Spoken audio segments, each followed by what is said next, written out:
এরপরেও আমার বান্দা ঘরের দরজা বন্ধ করে আমি রবের মোহাব্বতে এই জমিনের মধ্যে রোজার হক আদায় করে, খাবার গ্রহণ করে না, পানি গ্রহণ করে না, আমার হক নষ্ট করে না, খাবার সামনে পাওয়ার পরেও রোজার বিধানকে সে ভুলে যায় না, এই যে এত লম্বা সময় পরেও খাবার পাওয়ার পরেও যেই বান্দা আমাকে ভুলে না, ওই বান্দা ইফতারের আগে আমি রবের কাছে যদি কোনো দোয়া করে আমি আল্লাহ ওই দোয়াটা কবুল করতেও দেরি। হাদিসের মধ্যেও আল্লাহ রাসূল বলেন, কোনো ব্যক্তি যদি ঈমানের সাথে রমজানুল মুবারকের একটা রোজাকেও যদি কেউ তার জীবনে রাখতে পারে তো গফিরা লাহু মা তাকদ্দামা মিন যামবি, তাহলে তার বিগত জীবনের সমস্ত গুনাহ মাফের জন্য একটা রোজাই যথেষ্ট হয়ে যাবে।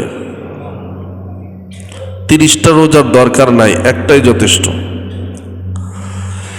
এজন্য রমজান মাসকে খুব গুরুত্বের সাথে আমলে নিয়ে আমাদেরকে প্রত্যেকটা মুহূর্তকে কাটানোর চেষ্টা করা, এটা নবীদের সুন্নত, সাহাবায়ে কেরামের সুন্নত।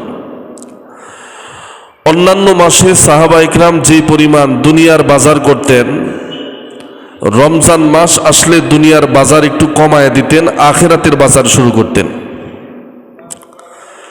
কিন্তু আমাদের হাল ভিন্ন। আমরা বাকি 11টা মাস দুনিয়াদারি ব্যবসা বাণিজ্যর মধ্যে অত সময় কাটাই না, অত চিন্তিত হই না যতটা এই সমস্ত রোজার মাস, ঈদের মাস এগুলো আসলে যতটা ব্যবসা প্রেমী, পাগল প্রেমী হয়ে যায়।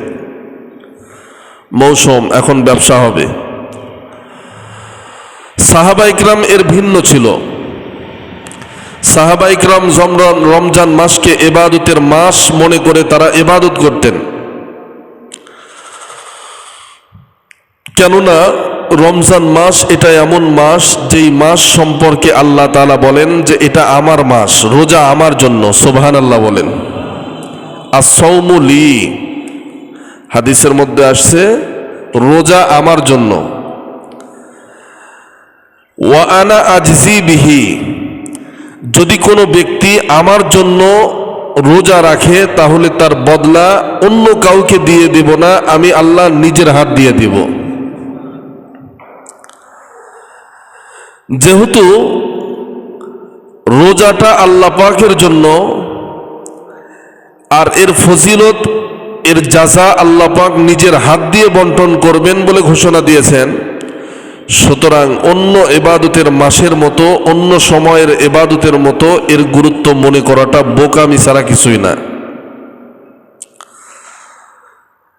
রমজান মাসের গুরুত্বপূর্ণ একটি আমল হলো তওবা এবং ইস্তেগফার পড়া। আমি বিগত জুমায়, তার আগের জুমায় আপনাদের সামনে রমজান মাসের ফজিলত, রোজা রাখার ফজিলত সম্পর্কে অনেকগুলো কথা বলেছি। আজকে আপনাদের সামনে রমজান মাসের তওবা এবং ইস্তেগফার যে কতটা জরুরি, কতটা দাবি, এই সম্পর্কে সংক্ষিপ্ত কিছু কথা বলার চেষ্টা করব। আমা তৌফিক ইল্লা বিল্লাহ। রমজান মাস আসলে বেশি বেশি তওবা পড়া। আস্তাগফিরুল্লাহাল আযীম আল্লাযী লা হাওলা ওয়ালা কুওয়াতা ইল্লা বিল্লাহ, আল্লাযী লা ইলাহা ইল্লা হুয়াল হাইয়ুল কাইয়্যুম ওয়া আতুবু ইলাইহি ওয়া লা হাওলা ওয়ালা কুওয়াতা ইল্লা বিল্লাহ। এরকম ভাবে আল্লাহ পাকের দরবারে ইস্তেগফার পড়া। সবাই পড়েন একবার, আস্তাগফিরুল্লাহাল আযীম আল্লাযী লা ইলাহা ইল্লা হুয়াল হাইয়ুল কাইয়্যুম ওয়া আতুবু ইলাইহি ওয়া লা হাওলা ওয়ালা কুওয়াতা ইল্লা বিল্লাহ। বেশি বেশি আল্লাহ পাকের দরবারে তওবা ইস্তেগফার পড়া। কারণ মুমিন তার জীবনে তওবা কেন করবে? নবীজি বলেন, জাহান্নামের আগুন যত কঠিন আর তীব্রতা সম্পন্ন হোক না কেন, তওবাকে ডিঙিয়ে সে বান্দা পর্যন্ত পৌঁছতে পারে না। কোন বান্দা তার জীবনে যদি সমুদ্রের ফেনা পরিমাণ গুনাহ করে, এ পৃথিবীতে যত গাছপালা আছে, তার যত শেকড় আছে, তার যত পাতা আছে, তার যত ডাল আছে, যা মানুষের পক্ষে গণনা করা একেবারেই অসম্ভব, এত পরিমাণে গুনাহ যদি কোনো বান্দার আমলের মধ্যে পাওয়া যায়, তো আল্লাহ পাক বলেন মানুষের জীবনের এই গুনাহগুলোকে হয়তোবা কোনো মানুষ গণনা করে শেষ করতে পারবে না, তবে এই বান্দার গুনাহগুলোকে মিটানোর জন্য 20 বছর সময়ও লাগবে না। এক মুহূর্তের একটু সময় সে যদি আল্লাহকে দিয়ে ইস্তেগফার পড়ে তওবা করে, তো আল্লাহ পাক এক তওবায় জীবনের সমস্ত গুনাহগুলোকে মিটায় দিবেন। এজন্য রমজান মাসে তওবা করা, ইস্তেগফার পড়া, এটা খুব গুরুত্বপূর্ণ একটি আমল। রমজানে আল্লাহকে পাওয়ার অনেক আমল আছে। ওই যে একটু আগে বললাম, অন্য মাসের চাইতে এই মাসে আল্লাহকে পাওয়ার অনেক মাধ্যম আছে। তার মধ্যে একটা মাধ্যম, সবচাইতে গুরুত্বপূর্ণ মাধ্যম হলো রোজা। রমজান মাসের গুরুত্বপূর্ণ একটি ইবাদত হলো সিয়াম সাধনা করা। একজন মানুষ রমজান মাসে সে যদি আল্লাহকে পাইতে চায়, সে যেন রোজা রাখে। কারণ হাদিসের মধ্যে আসছে, মান সামা ঈমানান ওয়া ইহতিসাবা গুফিরা লাহু মা তাকদ্দামা মিন যামবি। আবার যদি কোনো বান্দা মনে করে আর কি আছে, তো নবীজি হাদিসের মধ্যে বলেন রাতের ইবাদত আছে, সুবহানাল্লাহ বলেন। নবীজি এই কথাটাও হাদিসের মধ্যে বলেন, মান কামা ঈমানান ওয়া ইহতিসাবা। কোন ব্যক্তি যদি রমজানের রাত্রে যদি দাঁড়ায়া ইবাদত করে, মুফাসসিরিন ইকরাম, মুহাদ্দিসিন ইকরাম এই হাদিসের ব্যাখ্যার মধ্যে বলেন, এখানে কামা শব্দের অর্থ হলো রাতের নামাজ, আর রমজানের রাতের নামাজ হলো তারাবির নামাজ। সুবহানাল্লাহ গণ। সুতরাং রমজান মাসের রোজাটা যেমন আল্লাহকে পাওয়ার জন্য, রমজান মাসের কোনো বান্দা যদি তারাবির নামাজ পড়ে, তাহলে এই তারাবির নামাজ পড়াটাও হবে কার জন্য? আল্লাহ পাকের জন্য। বলে হুজুর আর কিছু আছে? বলে হ্যাঁ, আরো অনেক ফজিলত আছে, আল্লাহকে পাওয়ার আরো অনেক মাধ্যম আছে। যেমন সারা বছর একজন মানুষ পরিশ্রম করতে করতে শিডিউল আকারে কখনোই সে রাতের বেলার নির্দিষ্ট একটি সময় উঠতে পারে না। ফজরের আজান হইলে সে উঠতে পারে, কিন্তু রমজান মাস এটা এমন একটা মাস, বাধ্য হয়ে তাকে এমন একটা সময় উঠতে হয় যেই সময় তার মালিক সপ্তম আসমান থেকে প্রথম আসমানে এসে তার দিকে তাকিয়ে থাকেন। হালা মিম মুস্তাগফিরিন ফাগফিরালা, হালমিম মুস্তাগফিরিন ফাগফিরালা, ডাকতে থাকে। হালমিম মুস্তারজুকিন ফারজুকালা, ডাকতে থাকে। প্রথম আসমানে এসে বান্দাকে ডাকতে থাকে। কোন সময়? বলে ওই গুরুত্বপূর্ণ পুরো সময়ের একটা সময় হলো তাহাজ্জুদের সময়। সুবহানাল্লাহ বলেন। মানুষ না চাইলেও তাকে তাহাজ্জুদের ওয়াক্তে উঠতে হয়। এ কারণে সাহাবা ইকরামের আমল, নবীজির আমল কি ছিল? শেষ রাত্রে বেলায় যখন উঠতেন, ওঠার পরে সুন্দর করে ওযু করতেন, আগে 2 রাকাত 4 রাকাত তাহাজ্জুদের নামাজ পড়তেন, এরপরে সাহারির সুন্নত আদায় করার জন্য দস্তরখানে বসে যাইতেন। এতে কি হয়? বলে একজন মানুষ তার জীবনে একদিন একটা কাজ করলে সেটার গুরুত্ব তেমন তার ভেতরে আসে না। 2 দিন 5 দিন 7 দিন 10 দিন করলে তার ভেতরে সেই গুরুত্ব আসে না। কিন্তু একটা মানুষ যখন 1 দিন 2 দিন করে লাগাতার একটা মাস যদি কোনো বিষয়ের উপর আমল শুরু করে, তো আল্লাহ পাক বলেন এই আমলটা যদি সে আল্লাহর মহাব্বতে করা শুরু করে, শুরু করাটা তার দায়িত্ব, তার মৃত্যু পর্যন্ত এই আমলকে ধারাবাহিকতা বন্টন করে তার জীবনের সঙ্গে সেটিং করাটা তখন মালিকের দায়িত্ব হয়ে যায়।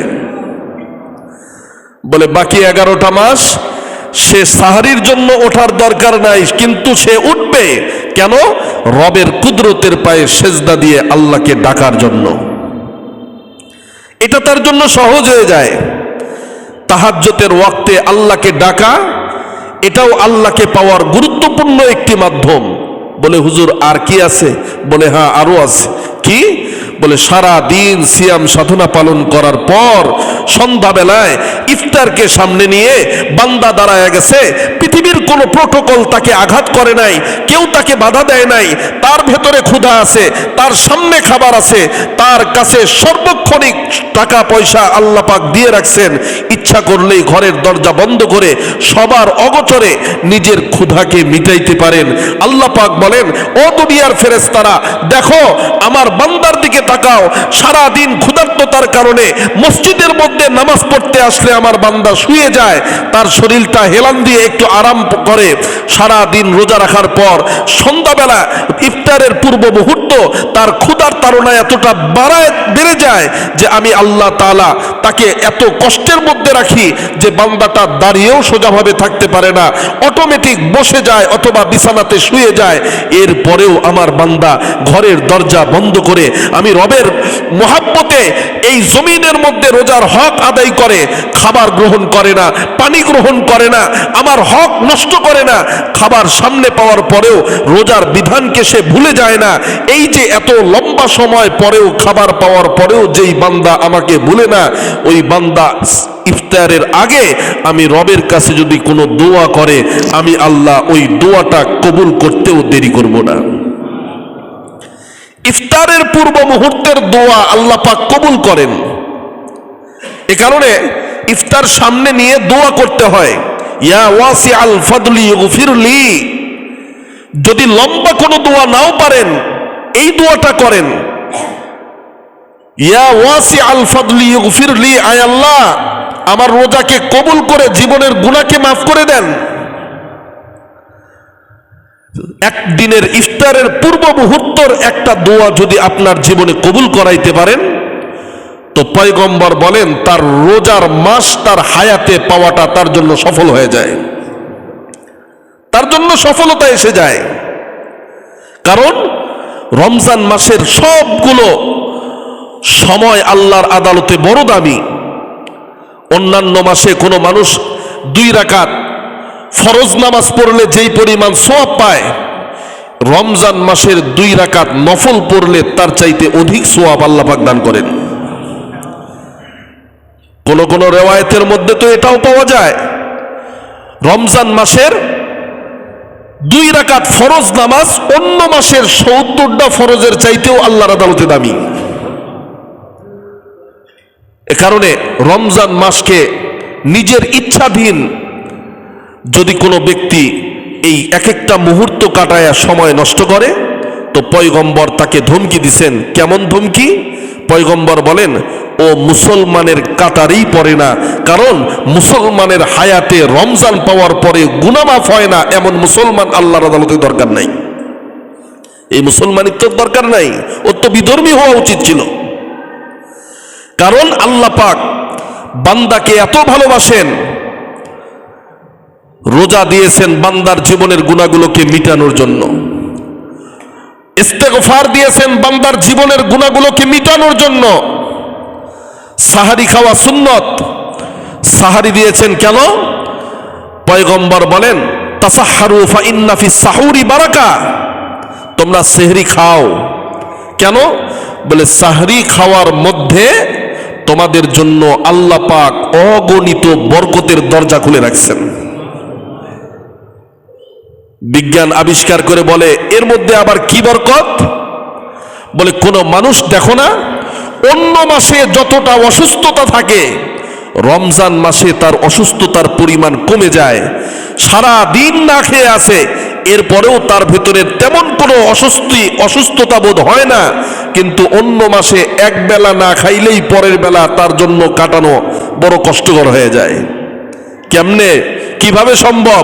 বলে ওই যে বরকত তো শেষ রাত্রেই খায়া নিছে, তাসাহার, সে সাহারি খাওয়ার সাথে সাথে তার শরীরের যত জায়গার শক্তির প্রয়োজন ছিল, না খাওয়া অবস্থাতেও পরিপূর্ণ শক্তি দিয়ে সন্ধ্যা পর্যন্ত তার হায়াতকে নিয়ে যাওয়ার যোগ্যতা আসমানের মালিক বরকতের মাধ্যমে চালু করে দিচ্ছেন। সাহারি খাওয়া এটাও রবের একটা বরকত, ইফতার করা এটাও রবের একটা বরকত, ইস্তেগফার করা এটা রবকে পাওয়ার একটা মাধ্যম, তারাবির নামাজ পড়া এটাও রবকে পাওয়ার একটা মাধ্যম, রমজানের রোজা রাখা এটাও রবকে পাওয়ার একটা মাধ্যম। অন্যান্য মাসে দিনের বেলায় মানুষ চলাফেরার অবস্থাতে মানুষের জবানের কোনো কন্ট্রোল থাকে না, মানুষের শরীরের কোনো কন্ট্রোল থাকে না, মানুষের আমলের কোনো কন্ট্রোল থাকে না, মানুষের শোনা না শোনার কোনো কন্ট্রোল থাকে না।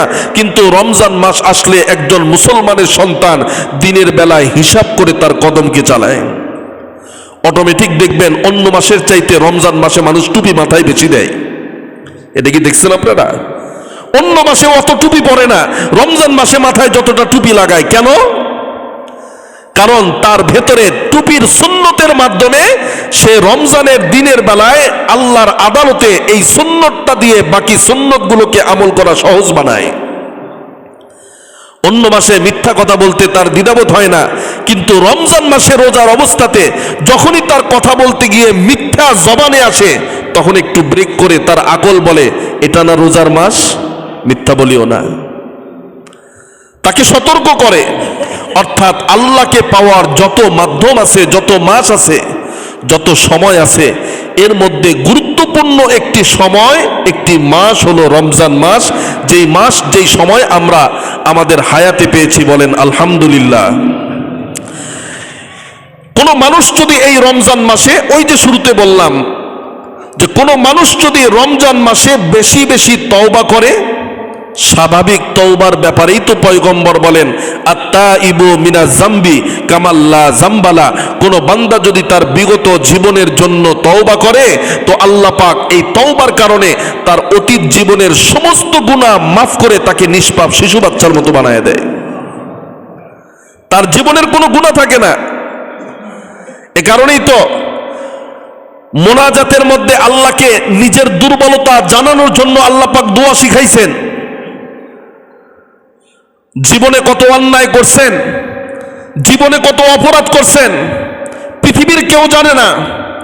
কোনটা রবের আদালতে ইনসাফ হয়েছে আর কোনটা জুলুম হয়েছে পৃথিবীর কেউ জানে না। জানেন কে? আল্লাহ।